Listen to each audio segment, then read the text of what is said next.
Whoa, yeah.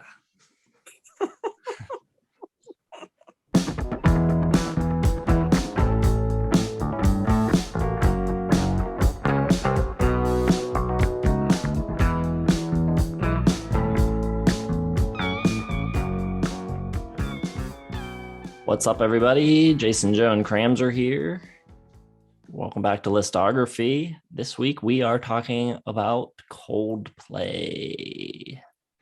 Should be an interesting episode.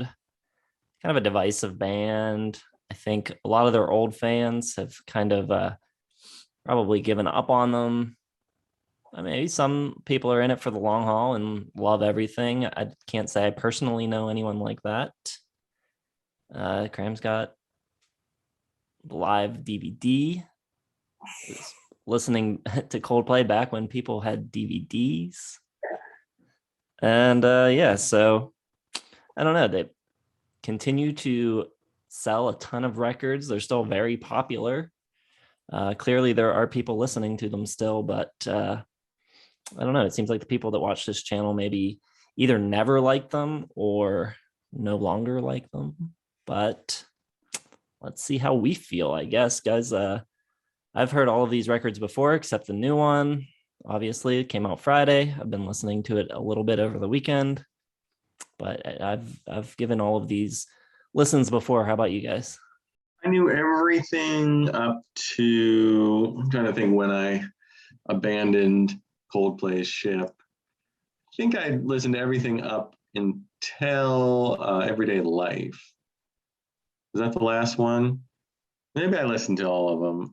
I don't remember listening to some of the newer ones like Ghost Stories and Head Full of Dreams. And I don't even think I remember listening to like Mylo Xyloto because it didn't make an impact. I would listen to their albums out of like, some sort of mistaken attachment to the band, but I never really expected them to get back to what they once were for me. Yep. I made it a point to stop listening after Mylo Xyloto, and I was, even when the hits came out after that album, it was not enough to intrigue me to listen to the full listens, but I did this week. Well, I guess unless you got anything to add, we can jump into it. Who wants to start? I can start. We'll save Crams has got a lot. He's got to make peace with Chris Martin and the band, so maybe he should go last, have the last word on this subject. At the bottom for me, I got A Head Full of Dreams. This was 2015. This is kind of during their point where I just completely stopped caring about the band. But I did like Adventure of a Lifetime when it came on.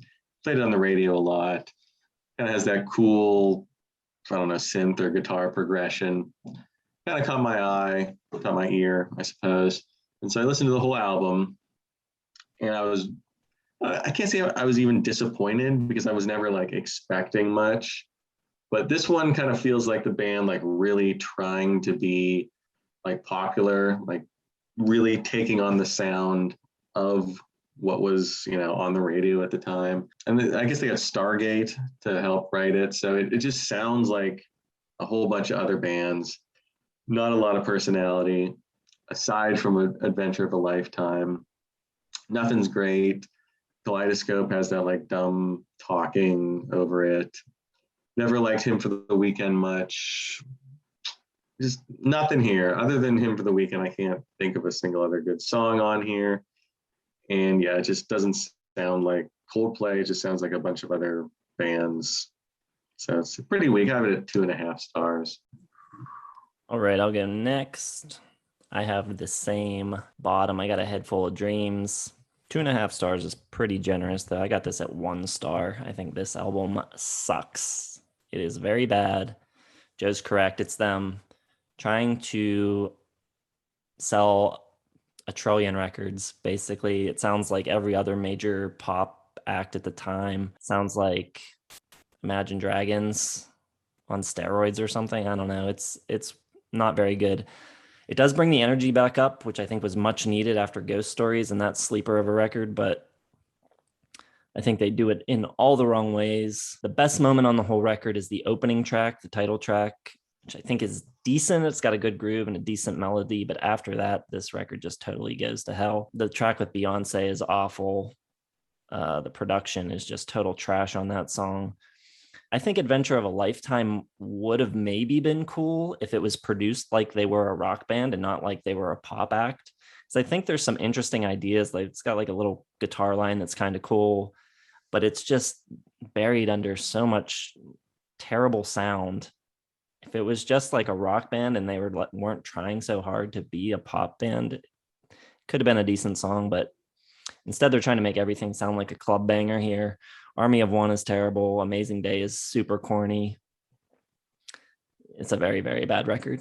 Yeah, well, we're all in agreement on number 9. I've also got Head Full of Dreams, and I have it at 1 friggin' little star. I agree with everything Jason said. 2.5 is way, way too generous. This is, this is their era where they're like the most pretentious band on earth, where they're trying to be a pop act and also trying to be like a spiritual guru for young people of the digital age. Like you just picture every song him looking up to the stars and just like summoning all of his astrological spirit guides through rainbow spectrum vision, and it's awful. It's got like heavy U2, like later U2 vibes, really perky and dreamlike, but it doesn't have the power that Bono can bring as a vocalist.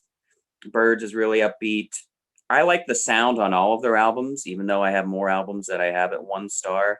They always sound decent, but this one is just way too much. It is just vomited it over with production. Everything is as big and as loud and as colorful as it can be. There's no nuance to anything. The whole feel of it has like club banger mixed with like that same world miracle children rally cry. Every song is like an attempt to unseat We Are the World from the 80s. The whole album's like this big pretentious apartment where every wall has like that poster that says be the change you want to see in the world or whatever. It's just full of cliches. His lyrics on the first few albums were never great. They were always kind of sappy, but the music kind of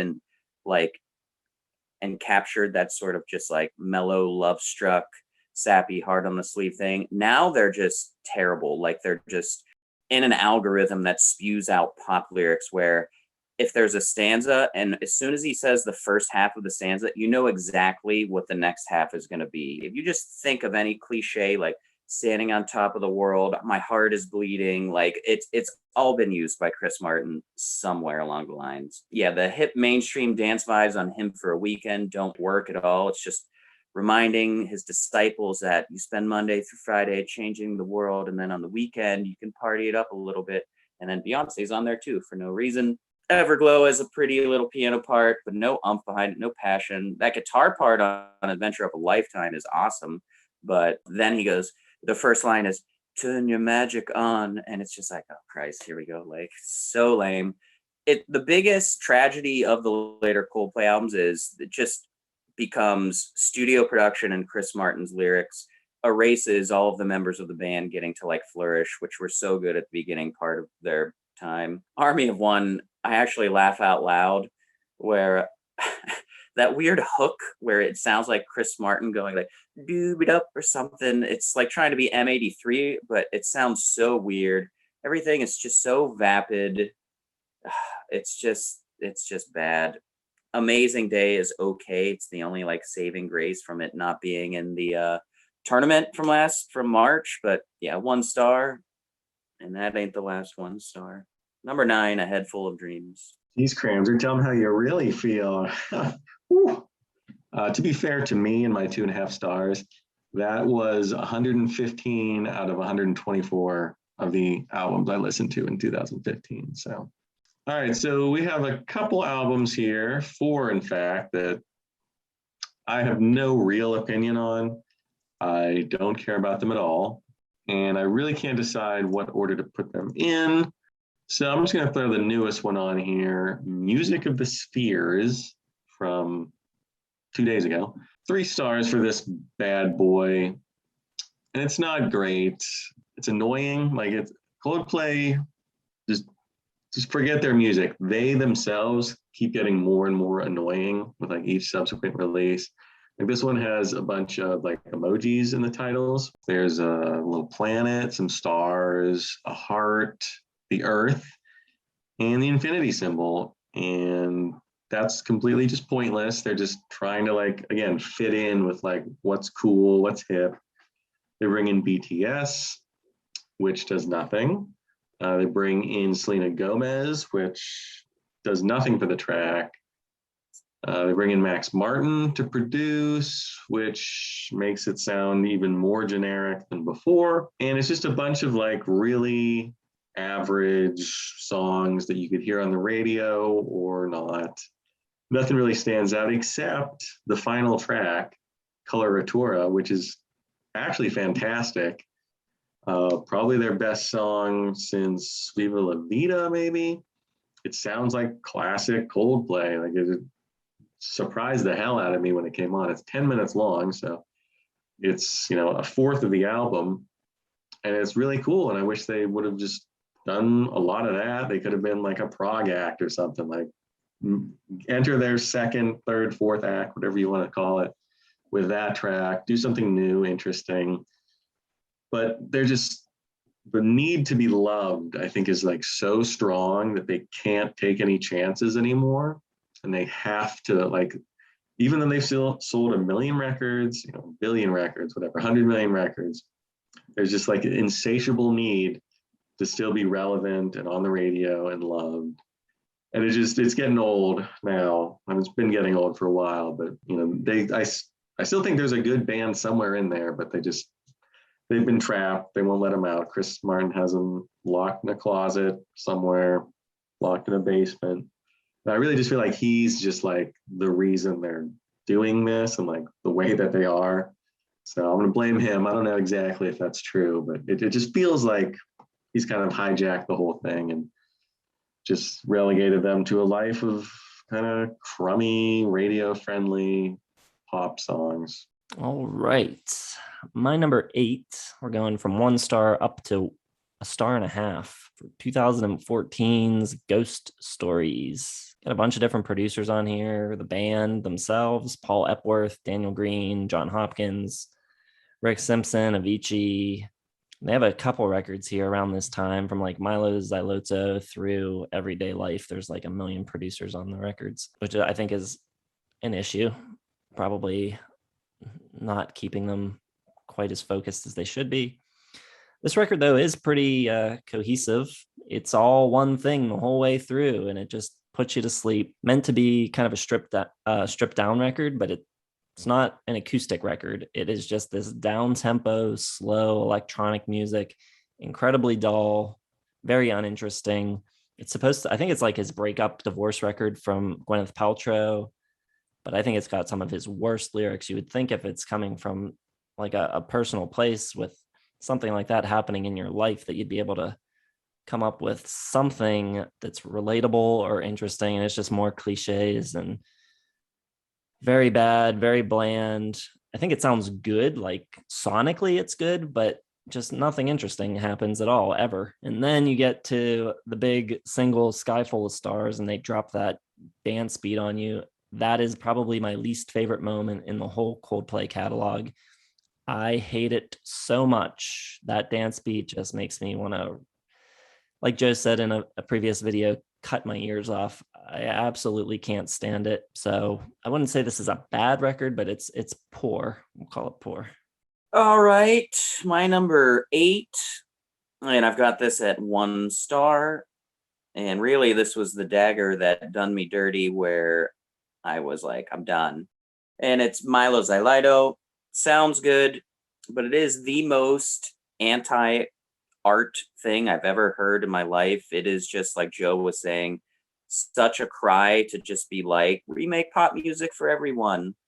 We are everything and nothing at the same time. Like, what the hell is Hurts Like Heaven? It's just this digital world religion, angels on earth sound, whatever the hell that is. You can just picture Chris Martin like looking up, summoning his spirit guides and his angels and just giving them out to everyone. It's like the Joel Osteen of pop music. He's just like putting on a show for everyone, and they're just like buying into it and fainting in front of him.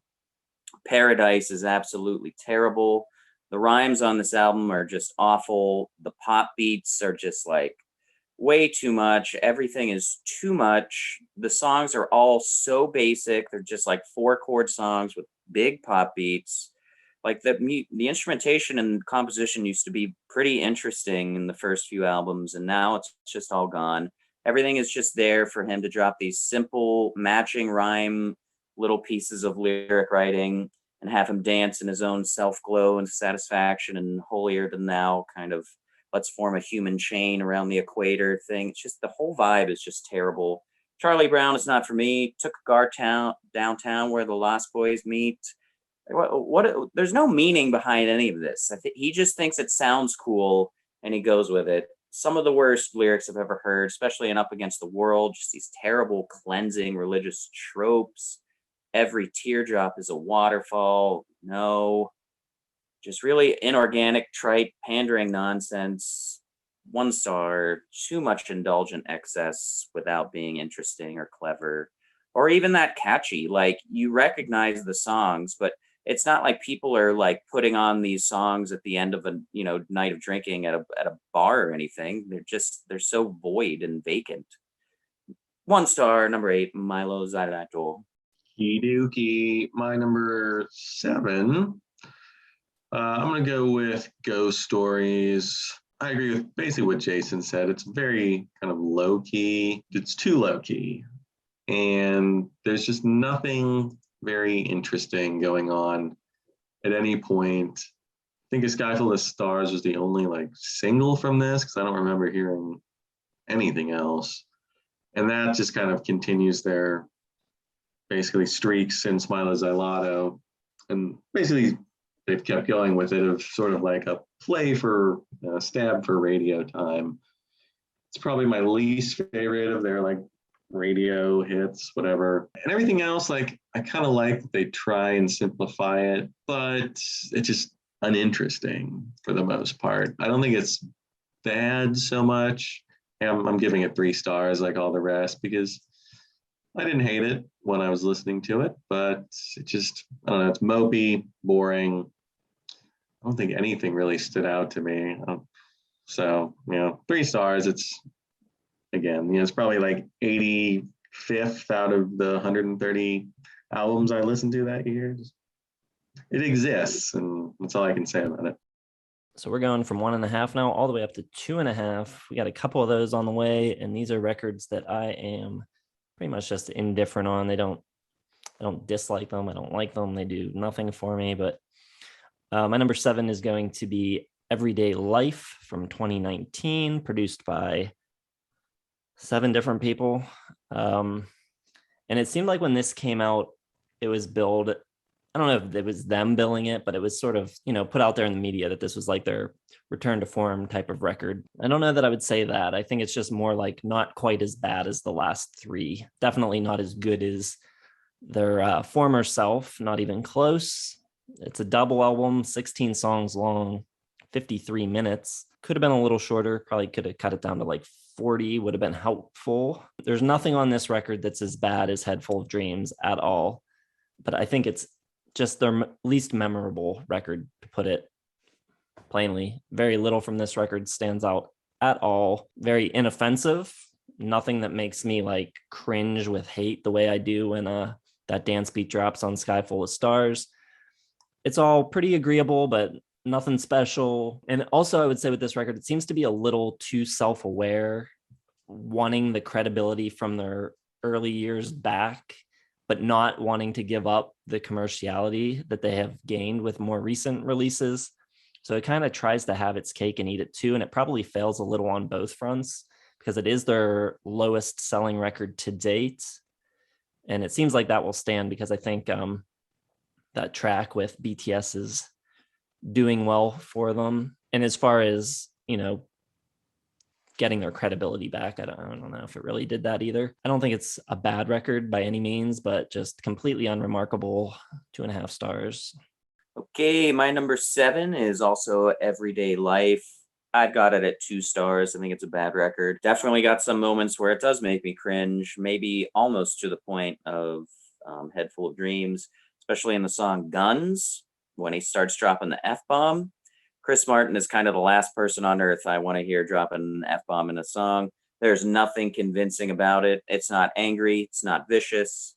There's no malice. It's not rock and roll. There's nothing to it other than he just thought it would be cool if, he could do it in a song. And they get kind of, a little bit less flowery and more to the point, matter of fact, with like their worldviews and their politics on this, and doesn't really do anything for me. There's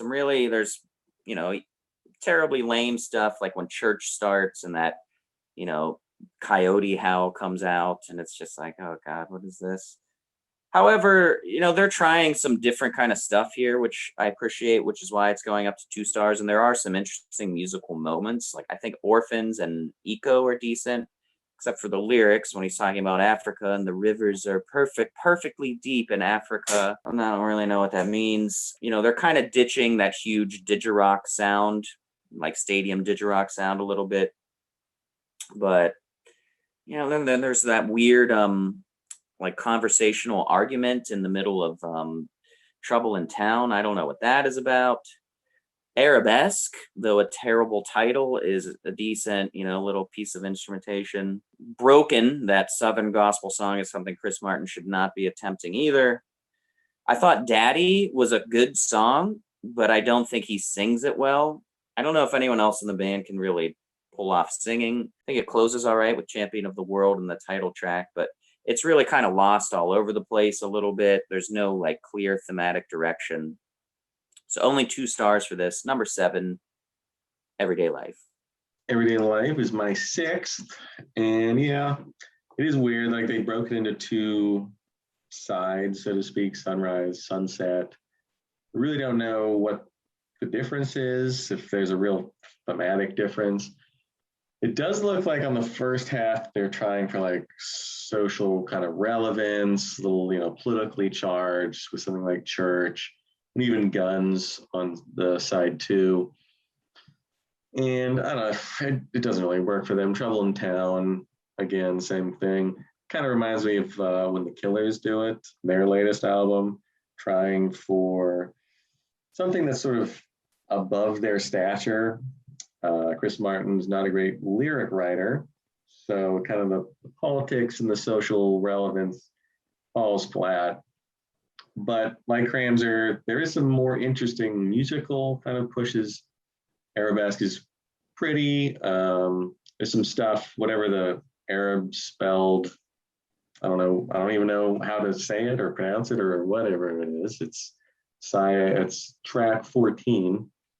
Has Alice Coltrane on it, though. Some cool guests on here. They have Femi Kuti, Paul Van Haver, Alice Coltrane, some other people. So, they're trying new stuff. It's not Max Martin, trying to polish them into radio relevance again. So I appreciate what they're doing. It just, a lot of it falls flat. I mean, I'm giving it 3 stars, but there might be like a 3.5 star album here if you took like the 10 best tracks, but they had to try something, I guess. It did get pretty good reviews, actually. So I guess it worked critically, but no, the public didn't buy it. So they're back to making crap with Max Martin and BTS. I forgot to mention, I did really like the song Old Friends, especially the guitar on it. It's probably my favorite song they've done since, the last 15 years or so. All right, my number 6, staying at 2.5 stars, is Mylo Xyloto. This is a weird record. I remember not being crazy about it when it came out. I had it on CD and didn't listen to it very much. But coming back to it this week, I did find that there was some good material that I liked here. I think I like Hurts Like Heaven a lot, actually. I think it's a really catchy pop song, a good opener. I like the groove to it. I like the kind of jittery synths. It's a good pop song. Charlie Brown's all right. Like Us Against the World is all right. UFO's a decent acoustic tune. But there are just a couple songs here that are so bad, among their worst ever. The big hit, Paradise, being one of them. another being Princess of China. Those two tracks especially just come in and wreck the album. And my not liking Princess of China has nothing to do with Rihanna. I think she's the best thing about that track. I think the melody that she sings on it is catchy, but just the backing track itself is horrible. And they co-wrote that song. There's a couple members of Sigur Rós that got co-writing credits on that song, which you would think that would be a good thing for Coldplay, but no, it's not. Paradise is guilty of one of my biggest pop music pet peeves, and that is just repeating a syllable or two syllables or part of a word over and over again to make that the hook. I think the first time I was ever really aware of that was Rihanna with Umbrella. And then it seemed like after that, everybody did it. And it was just like an automatic hit. If you did that in a song, it was going to the top 10. And it seemed like a huge trend for probably like a decade. And it just drove me nuts every time I heard it. And I hate Paradise by Coldplay. It's just a terrible song.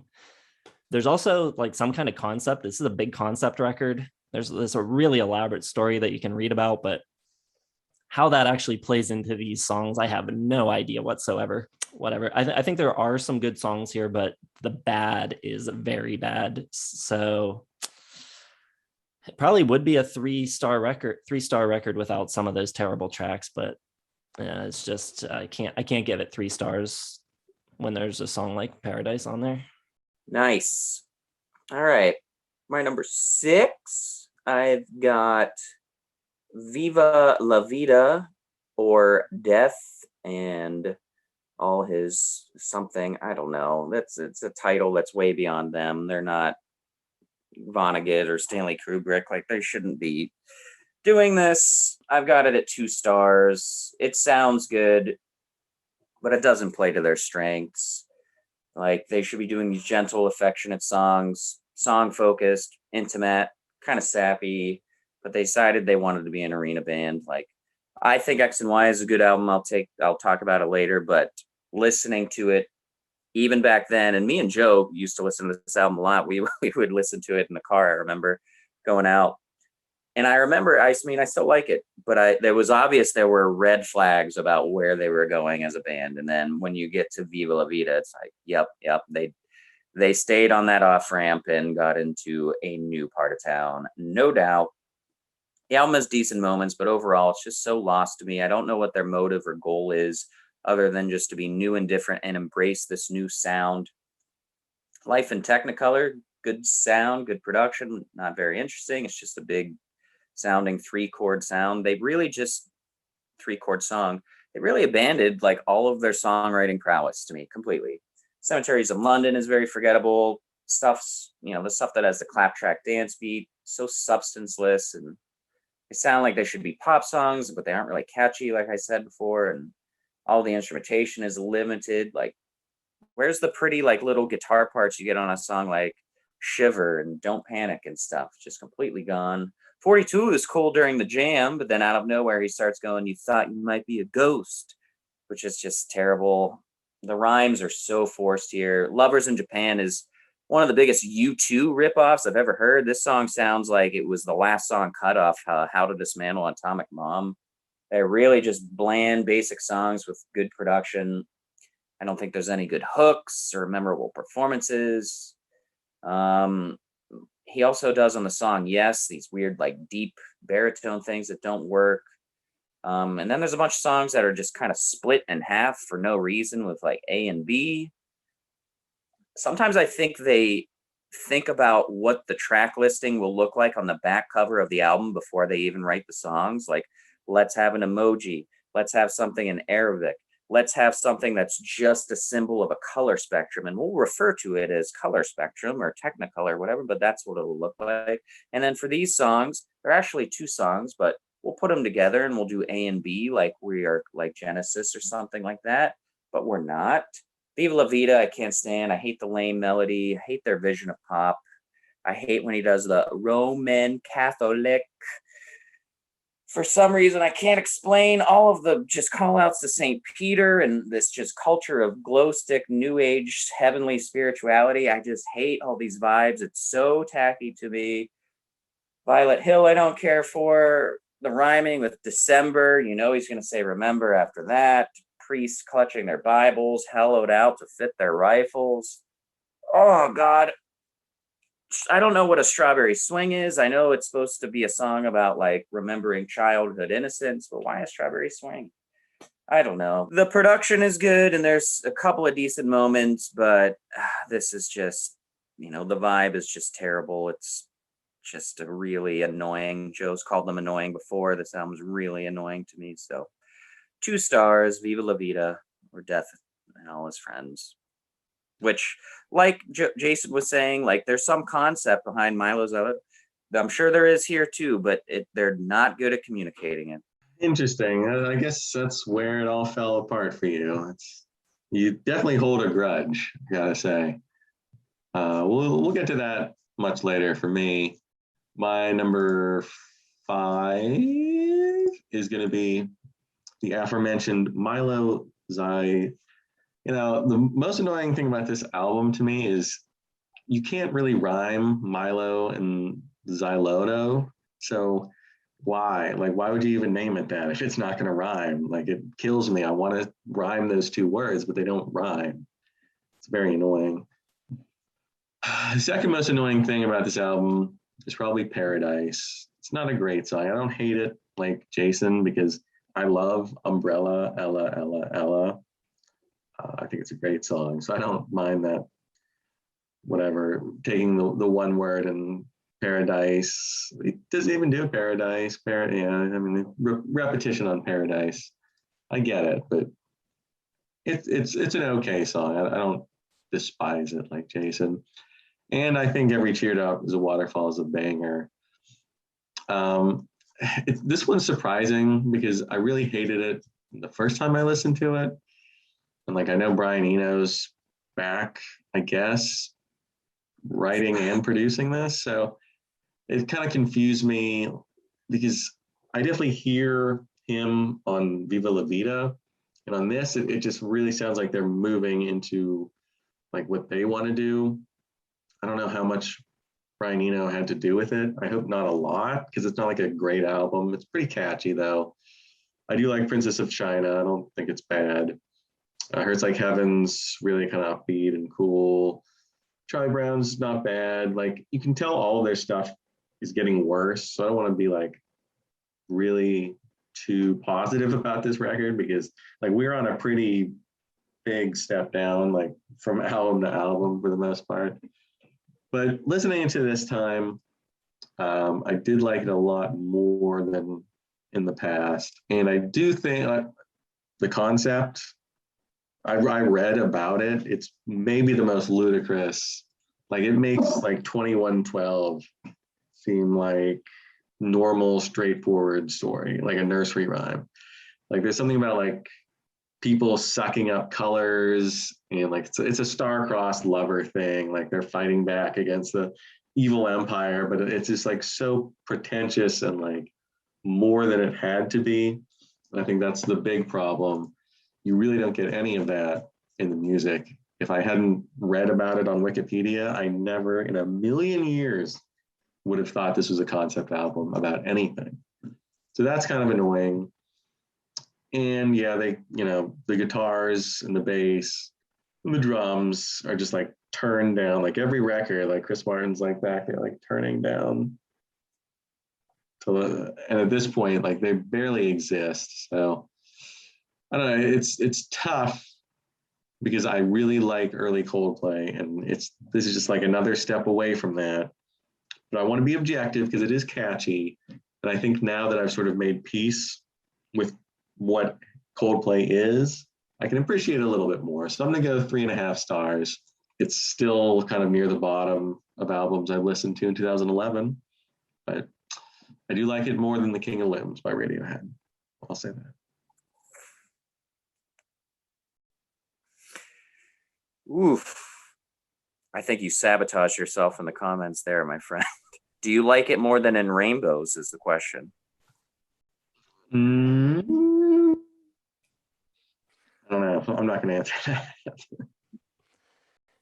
All right. My number 5 is the new one, Music of the Spheres, 3 stars for me. They take another stab at pop here.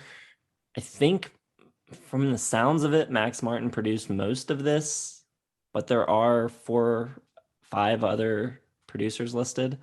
So I don't know how much was Max Martin. It seems like a lot of it. And I think they're far more successful here at doing like top 40 pop than they were like a decade earlier. I think Humankind is a really good kind of 80s synth pop pastiche. I think it's really, really catchy and a good song. And like Joe was talking about, Keller Achura at the end just really makes me yearn for the old Coldplay so much.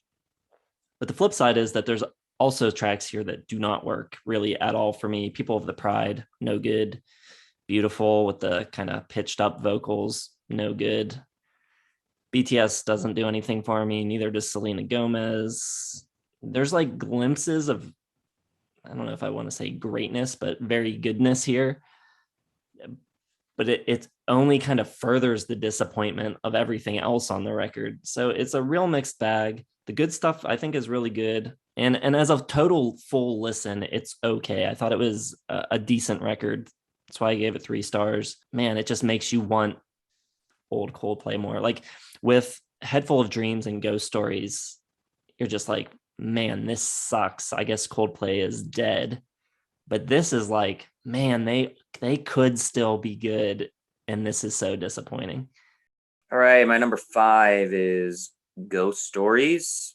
I've got it at 2 stars. It's a bad album. You guys are right. My girlfriend a few years ago liked this album a lot, and it was the first Coldplay album she ever heard, and Magic was like the first Coldplay song she ever knew. Admittingly, Magic, when it came out, was like the hit post the good era that I like despised the least. Like it wasn't as bad as Paradise or any of the other stuff to me. So I was like, all right.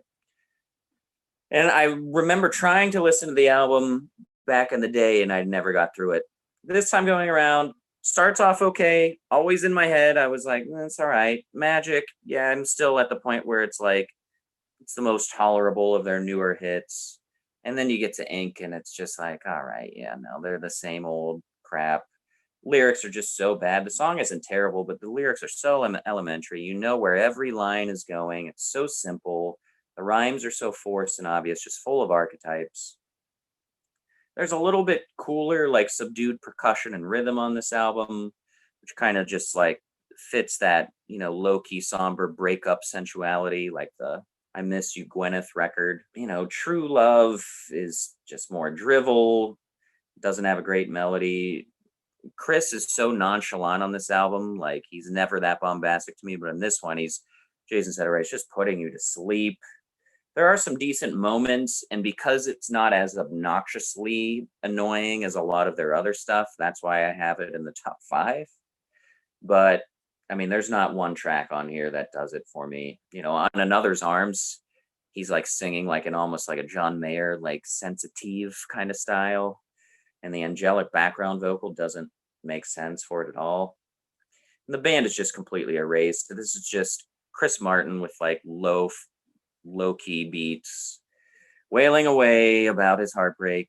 And it's boring, which makes it better than some of the more obnoxious, pretentious stuff. So number 5, Ghost Stories, 2 stars. We're moving on to number 4. This is where albums I legitimately like. This is going to break that very coveted 4-star barrier from here on out. Just because you hate Viva La Vida doesn't mean all of us do. Not even here yet. I got X and Y as my number 4. This is another one I'm a little conflicted about because I do like it, but it's also the one that follows their masterpiece, so to speak. And it's kind of like what Kramser was saying, like it's an obvious like step in the wrong direction. Like the evolution, you have to go back to the very beginning to sort of like track this one, because you start out kind of like the low-key acoustic stuff, and then you get like the big full rock sound, but it's still, you know, they still pull in from that like basic acoustic sound that they really helped create on Parachutes. And so there's really only two places to go. And I think Chris Martin at this point was like, I gotta be Bono, man. Like, I gotta be that guy. I gotta be the king of the music world. So we're gonna have to like just turn everything up. Like everything goes to 11 on this album. You have a track like Fix You, which it's schlocky. I do love it. Like, I honestly, because it's so like engineered to just like be one of those like triumphant build anthems. And it's schlock, but it's purely just like the best kind. So it gets me. I can totally understand if you hate that song, because it takes from like that U2 school where it's like you kind of want to hate it, but it's just like so catchy and well made that you kind of have to like it. And the same with like Talk and Speed of Sound and Square One. Like, I almost don't want to like them, but they're just like so well made that they kind of just like lodge in my brain. And this one, like the non-singles, definitely not on the same level as Parachutes and Rush of Blood to the Head. I do like Low a lot though. It's a little harder. Doesn't sound like the rest. It doesn't sound like a U2 kind of wannabe track. But the rest of it, like, it's just, there's not enough dynamics. There's not enough like little shadows and light. It's just kind of like all one speed and one tempo and one, they're aiming for the top of the mountain and they'll do whatever it takes to get there. And it works in some levels, but it's also a big disappointment coming like after the last two, Parachutes and Rush of Blood to the Head. It's a little too long. So I give it 4 stars, like even like against my like conscience a little bit. Because it's super catchy and they know exactly what they're doing. So it works, but it's also like, you can tell like it's never going to go back to Parachute. It's like that Coldplay is dead. It's probably downhill from here. Yep. X and Y is my number 4. I have it at 3.5 stars. Joe basically just said my entire review. I agree with everything he said. It's the big stadium rock version of their first 2 records. Just everything more in your face. I think the songs are pretty good. The production's great. I think the guitar tones sound really good. For what it is and what they were trying to do, they pretty much nailed it. But I think he's definitely right about there's not enough dynamics on this record. I mean, there's tracks like 2 songs apart that sound so similar. Like, which one is this? Is this Talk or is this Speed of Sound? It's like, and the guitar leads are so similar. It's just like, I don't even know. I think the best songs on this record are the more acoustic, quieter numbers that come later in the record, like A Message, Till Kingdom Come, Swallowed in the Sea. Even if it's a little kind of like nursery rhymey, I think it's good. It's needed for the record. But yeah, it's a good record for what it is. I don't think it's great, but it's fine. It's an enjoyable listen. Maybe not like 100% what I would have hoped from a Coldplay record at the time, but looking back on it now, I appreciate it more, I think. I can't believe you mentioned Swallowed by the Sea in a good light, but I'll talk about that shortly. My number 4 is going to be the new one. Still at 2 stars, though. Almost went 2.5. But the 2 big hits so far, there may be more hits, are just so bad. I cannot stand Higher Power or My Universe. I absolutely despise them. And, even music aside, yeah, using emojis for song titles on your track listing is pretty lame, but I'll ignore that. There are some decent things here. I think Jason mentioned Humankind, which I think is good. I don't dislike even the little instrumental pieces. They sound kind of cool. The whole album kind of sounds like, at times, when it doesn't have Selena Gomez or BTS, like the sound of the synths and everything, and gives you like that, you're in a planetarium, like science documentary kind of thing going on. It's not bad. People of the Pride, I did not like. They have that big, on that song for moments, they're trying to be Muse, like No Doubt, just like boom, boom, boom, boom, boom. It's like, okay, do whatever you want. Don't care for Beautiful, but yeah, the song at the end, man, is just like, it's really the just like biggest dick move they could have done to me, because after like all of these 2-star and sub things where I'm just like, well, for the channel, I'm listening to Coldplay now and probably never will again in my life other than the first few records. And then they do that as the closing song. And I'm like, what? Well, wait, can you still do it? Like, does he still have it in you? What's going on? So, yeah, that's where I got. I also thought Let Somebody Go was decent, but I didn't think they needed the backing vocals on it. So 2 stars, number 4. Music of the Seas. Right. My number 3, it really can only be one thing at this point. I'm not insane. It's going to be Viva La Vida. And this one really raised in my estimation. I remember liking the 2 singles plenty. Violet Hill, I think, is great. I think it has like a old school Phil Collins Genesis feel to it.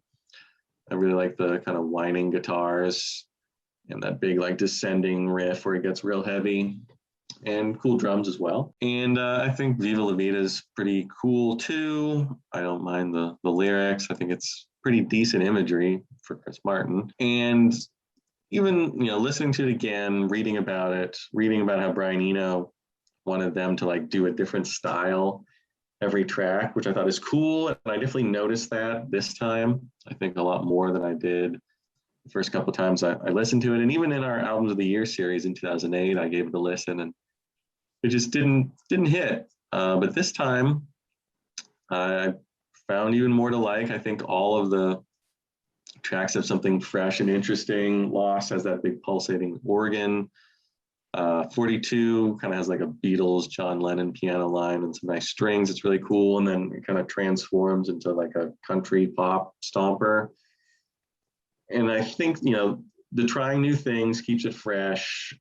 I think they get out of the rut a little bit of X and Y. Something like Yes has that cool slide guitar on it. And I like Chris Martin kind of dabbling in those lower registers, not always relying on the falsetto. And it kind of has like a Hail to the Thief, little Radiohead vibe to it a bit. Like those like metallic sounding acoustic guitars. Reminds me of like There, We Go to Sleep from Hail to the Thief. And I think Strawberry Swing is awesome. I love the tribal African beat underneath, very world music, very, Peter Gabriel a little bit.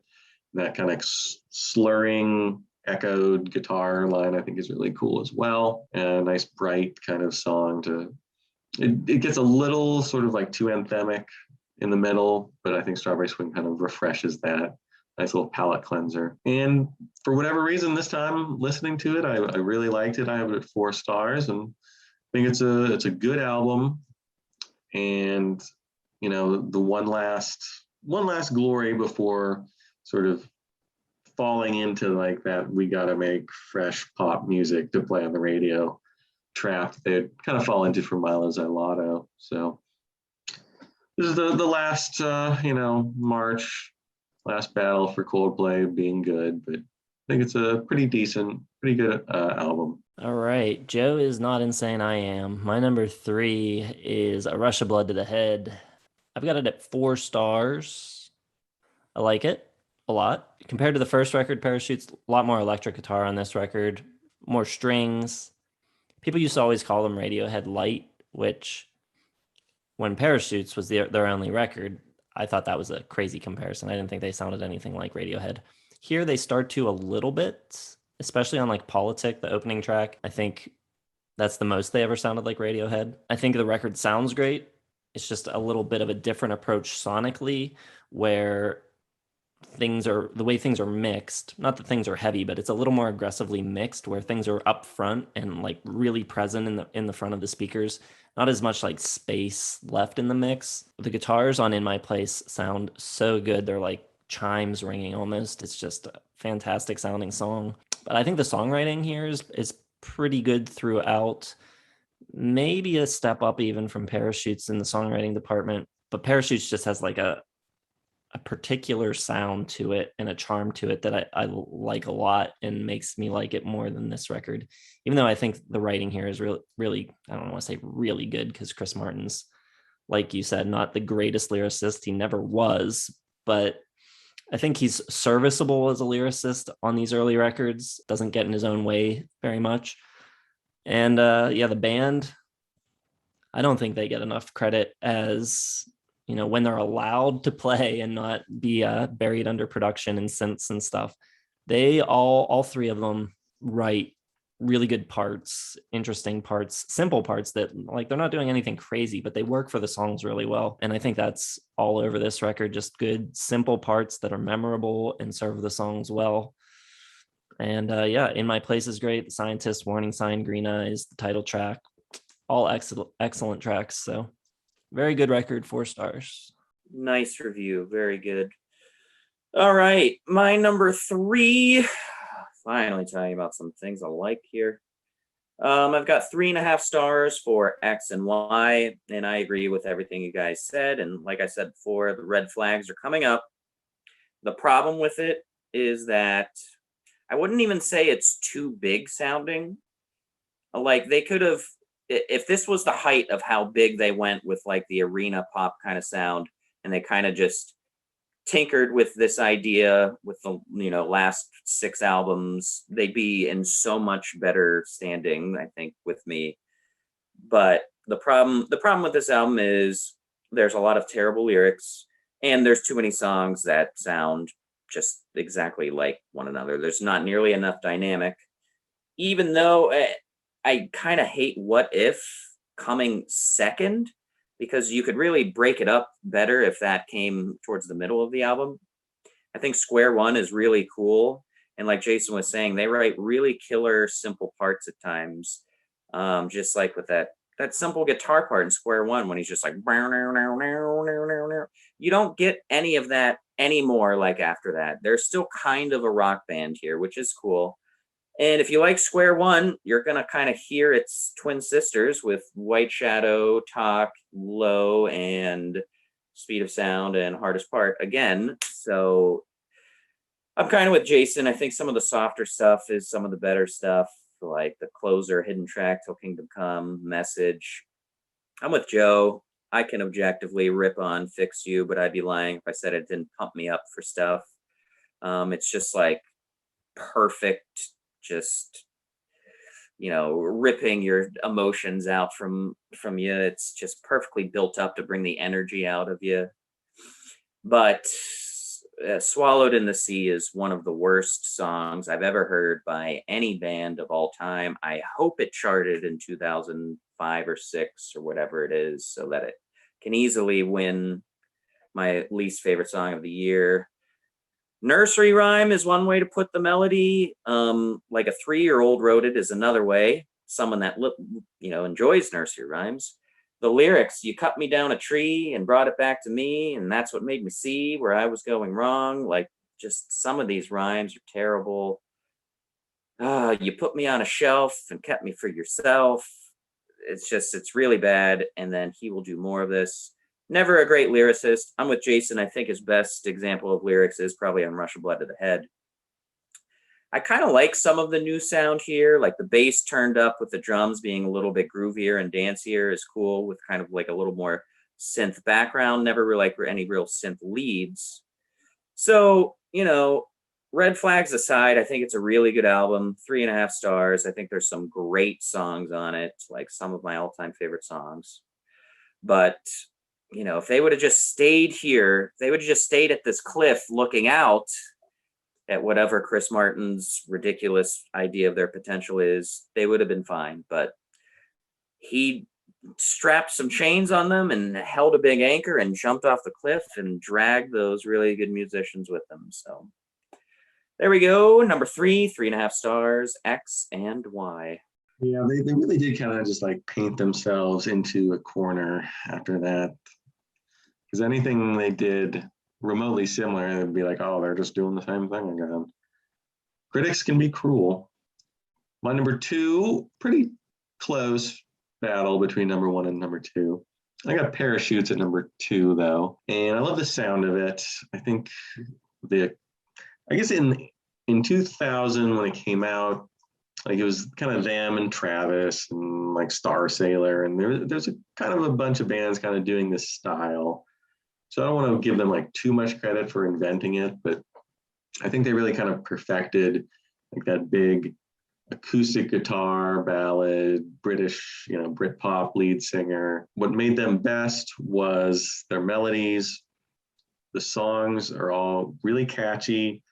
They're never boring, which, when you're kind of basing everything around acoustic guitar, I think you really could have gone like really boring, because some of the other bands like Star Sailor and sort of the lesser Britpop bands just couldn't hold my interest. But songs like Shiver, which definitely kind of has like a Jeff Buckley inflection in his vocals, in Sparks, and even Yellow and Trouble, High Speed, like they just have such catchy melodic lines.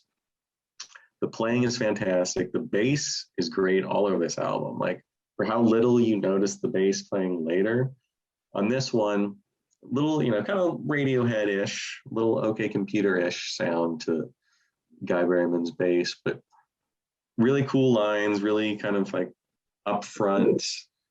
It doesn't hide behind the guitars and the vocals or the piano. Like it's right in the mix. It's like part of the band. By the time you get to X and Y, I can't think of a single like bass line or bass part. But early off, like each member of the band really brought something, and that's kind of what the saddest part of Coldplay's progression is. All of that kind of faded away and went in the background. And like you guys said, even the really kind of simple lines are just like really well done. They sound really good. And the songwriting is just really nice. Like, it's not revolutionary. Chris Martin isn't like saying things that other people haven't said, but it just sounds great. Like every song sounds fantastic. They mix in some electric and some bigger sounds, some cool piano, especially on Trouble. Really like the piano that kind of kicks it off. It's just a really good album. I have it at 4.5 stars. I don't know if it didn't make my top 5 in 2000, but it was a loaded year in my mind. So really good album though.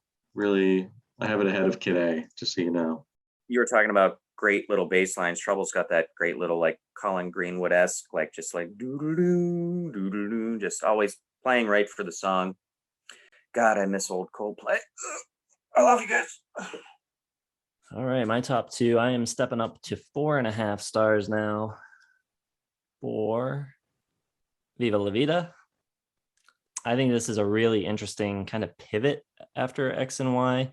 Still big, anthemic stadium rock for the most part, but I think Eno pushing them to do something different on every track really works. Compared to X and Y, you get so much more variety, so much more dynamics going on through the songs and from song to song. It's just a far more interesting listen from start to finish than X and Y is. I think they do a great job of that. Each song, I think, does have its own unique character, but I think the songs still also work cohesively as an album. I especially like the closing trio on this record: Violet Hill, Strawberry Swing, Death and All His Friends. I think all of those songs are really good. And I think the mix on this record has so much more depth than X and Y. You can hear like a lot of details going on in the background while something else is like really upfront and like commanding your attention.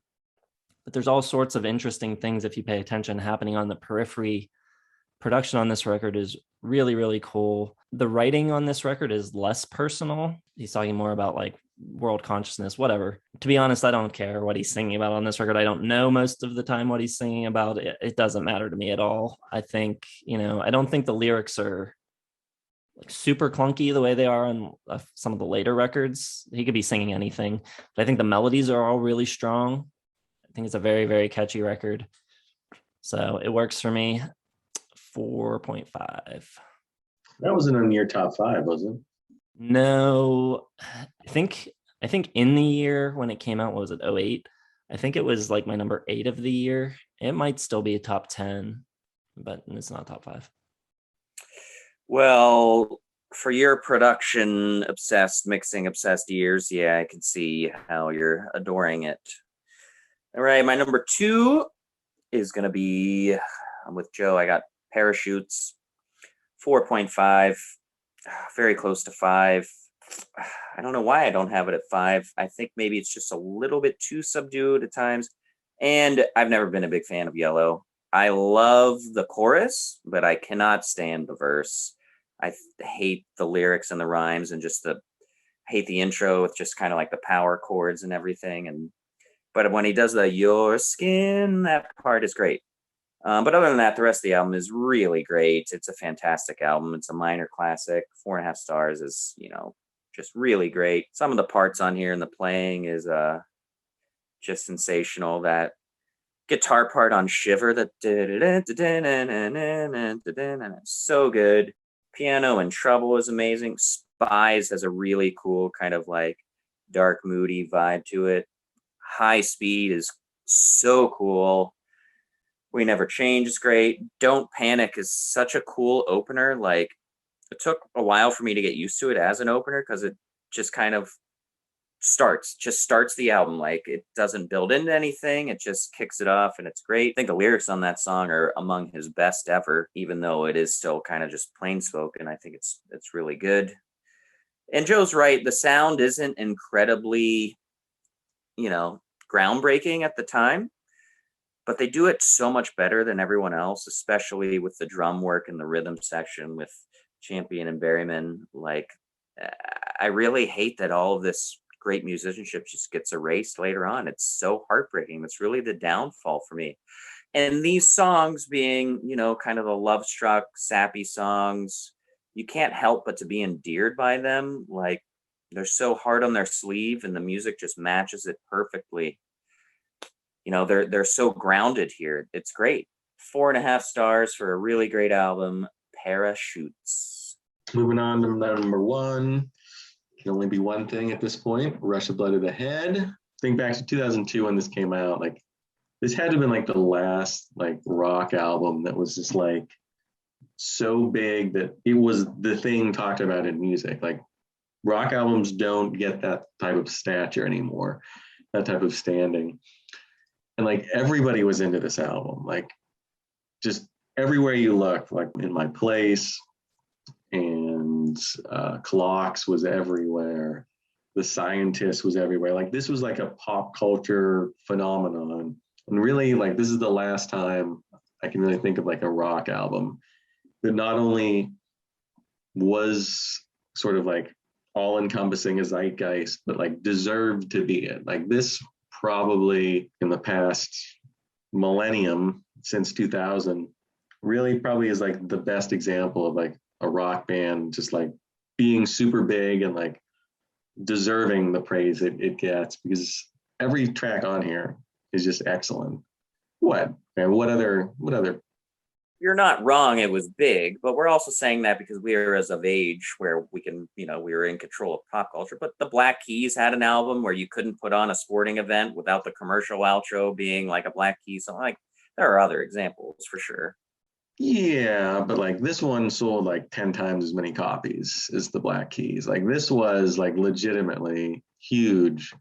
10 times platinum in Britain. It's on Rolling Stone's top 500 of all time kind of albums lists. Like, it had the critical praise from everybody except Pitchfork, and sold 1 billion records. Just, huge.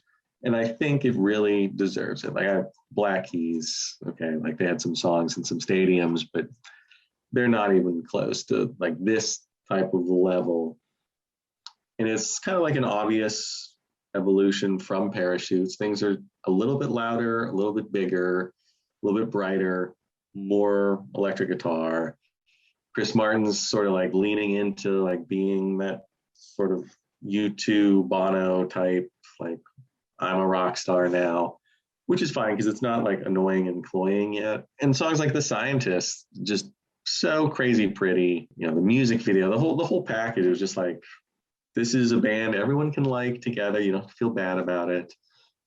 Even the non-singles like Daylight, Green Eyes, Warning Sign, A Whisper, which has a cool kind of Radiohead sound, the big sort of loudness that kicks in on God Put a Smile on Your Face, Clocks, and In My Place just sound perfect. Like, the production's perfect, the guitars are perfect, singing is great.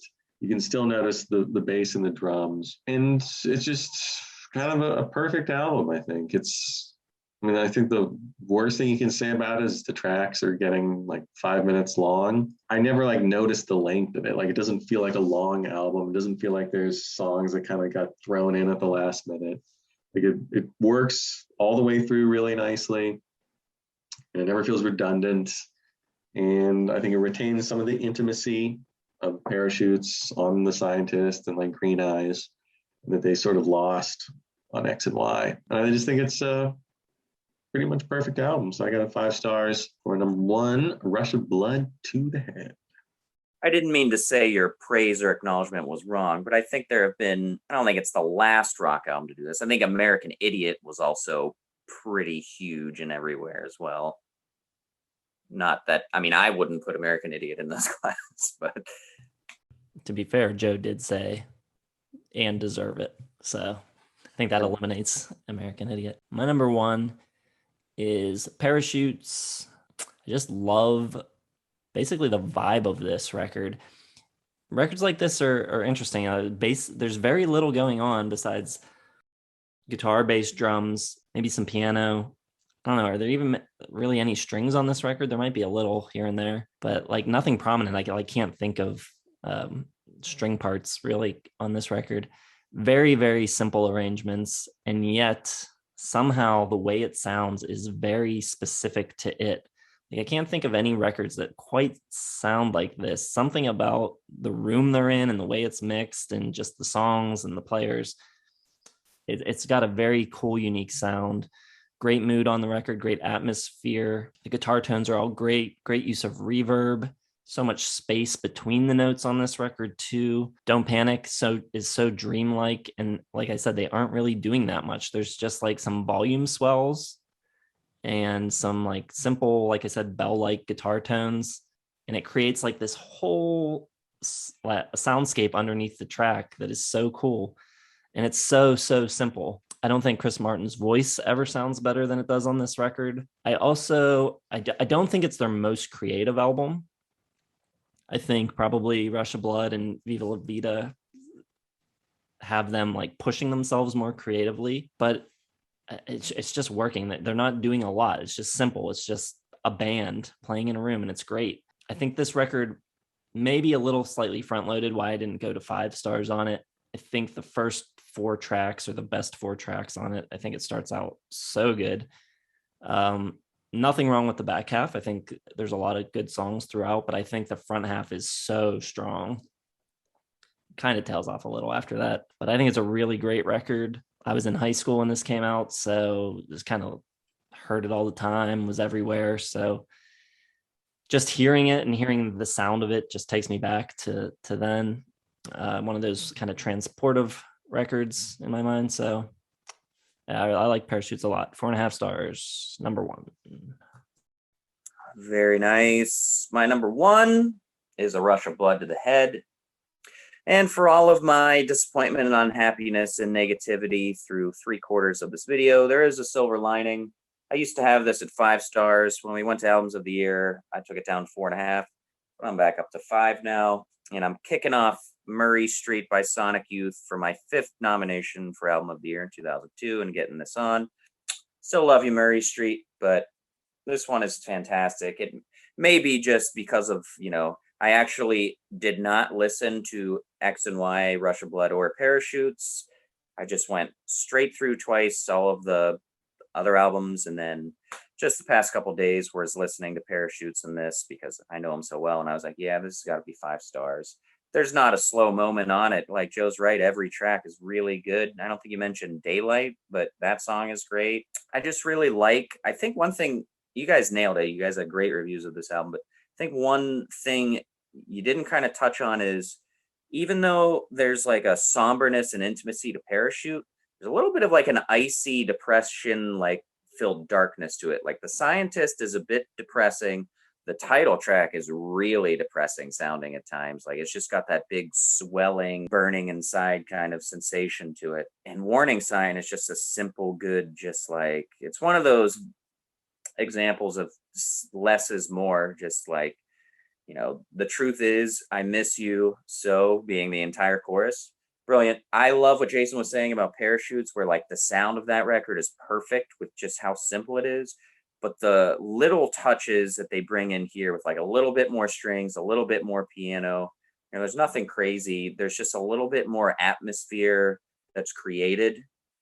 And I think it goes a long way to just kind of creating like this hazy, like through the smoke kind of cool vibe to it. And the songwriting is great. Everything is a little bit more anthemic and impactful. Like this could be their sound forever, just like that loud piano rocks. You can fill a stadium with some of these songs, no doubt. You don't have to go much louder than this. I mean, the drum part on In My Place, like all of this stuff, you can pull off for sure. Politic is really cool. I think this might be one of my favorite examples of sequencing on any album of all time. I think it's perfect. Politic comes in and kind of you get that string swell right at the beginning, gives you something a little bit new, and then that song is kind of just cool and icy and different. Then In My Place is more of a straight up rocker. God Put a Smile on Your Face kind of brings back, like Jason said, stuff from Parachutes.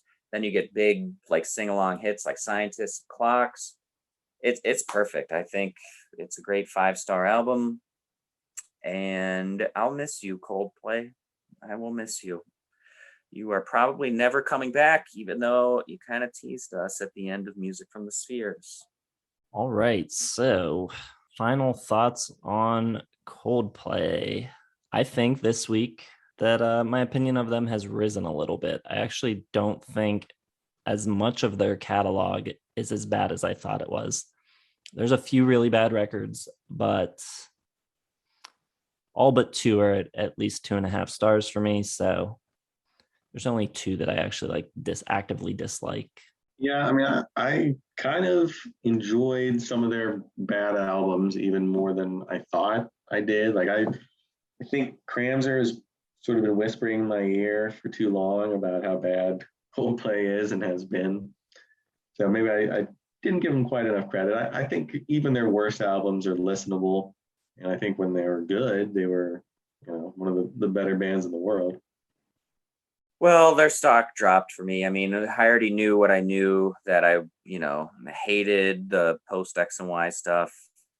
And then the last 2 or 3 albums that I never got around to listen to, even though I hated the hits, all of my fears came true.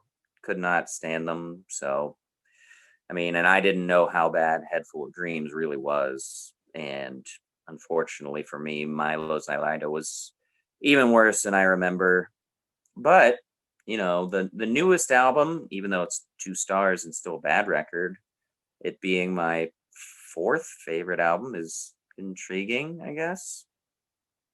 With, there's really only literally since X and Y just 2 songs that I like, and one of them is the closer on the new one. The other one is Old Friends off Everyday Life, I think. But yeah, it's the vibe that kills me. I can't stand Chris Martin. I hate that the fact that the other 3 are in his shadow all the time, not just, in the public eye, but as musicians. It's probably my biggest problem is just that they, Jason was saying how good Parachute sounds because of the playing and the parts. And then you don't get any of that. It's a real tragedy. It's a bloody shame, really.